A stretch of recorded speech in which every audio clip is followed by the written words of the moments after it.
Assalamualaikum warahmatullahi wabarakatuh.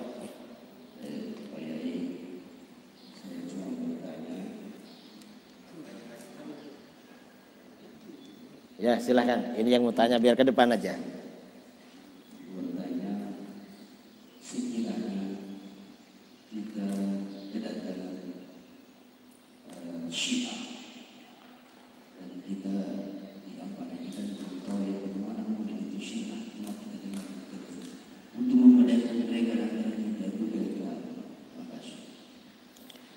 Syiah ini kalau mengajarkan ajarannya yang asli ketahuan bedanya.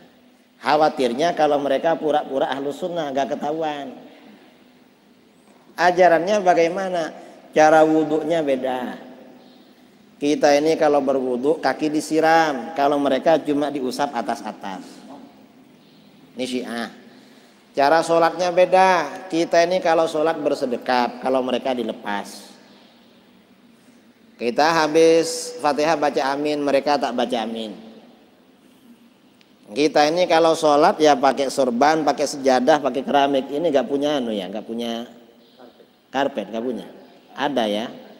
Cuma mungkin karena ibunya corona mau datang. Omikron ya mau datang. Makanya ditutup. Nah, kalau Syiah ini kalau sholat di tempat sujudnya ada turbah Karbala. Turbah Karbala itu sapu tangan, di atasnya ada kayak semen coran kecil gitu.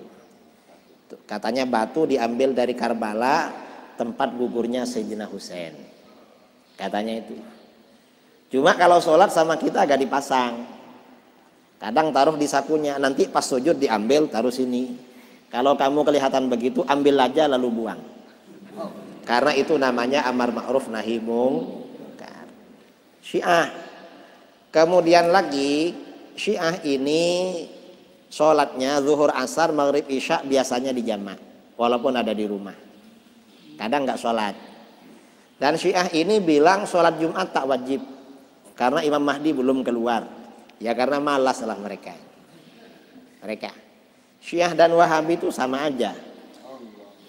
Kemudian ini ibadahnya ya. Apa lagi? Syiah ini mengharamkan sholat tarawih. Mengapa? Karena sholat tarawih dari Sayyidina Umar. Syiah nggak suka Sayyidina Umar itu. Karena Syiah ini sahabat yang diimami cuma Sayyidina Ali, Sayyidina Abu Bakar, Sayyidina Umar, Sayyidina Utsman dikafirkan sama Syiah. Nggak mau.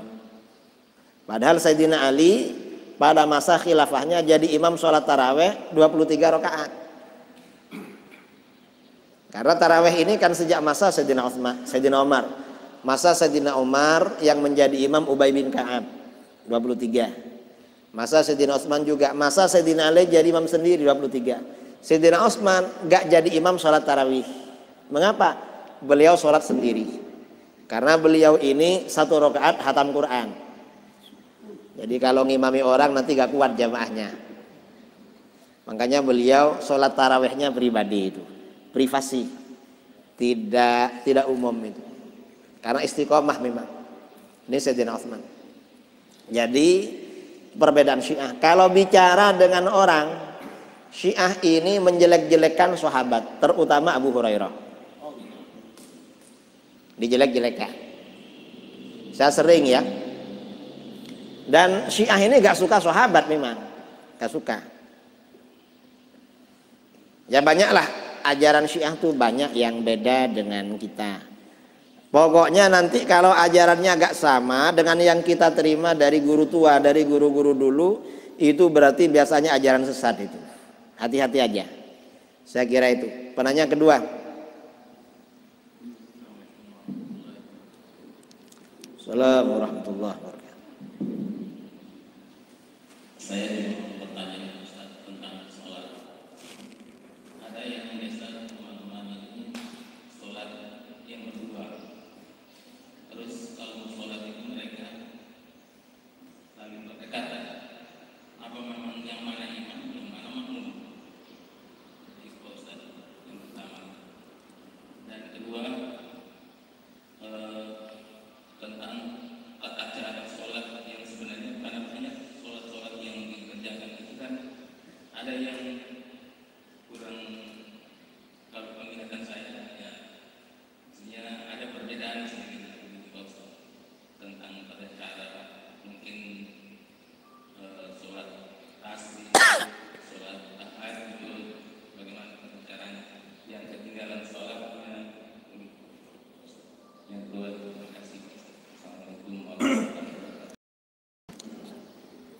Kalau berjamaah itu cuma 2 orang, maka makmumnya di sebelah kanan dan agak mundur sedikit. Kalau kakinya lurus ya, kakinya lurus dengan imam, gak ketahuan mana imam mana makmumnya, apalagi jarak kaki kanan dan kiri 30 meter, 30 cm atau lebih, itu berarti Wahabi kalau di sini. Kalau kita mazhab Syafi'i agak mundur sedikit. Kalau lurus itu gak bagus. Mengapa? Khawatir makmumnya lebih tinggi orangnya. Karena kalau makmumnya lebih tinggi, nanti pada waktu rukuk dan sujud malah dia di depan. Akhirnya batal sholatnya. Karena lebih maju dari imam itu batal sholatnya. Jadi begitu. Secara fikih seperti itu. Kemudian pertanyaan yang kedua, tata cara sholat yang benar ya. Apa maksudnya tata cara sholat yang benar? Ya, tata cara sholat yang sesuai dengan kitab-kitab fikih itu yang benar. Kalau nggak sesuai ya diperbaiki.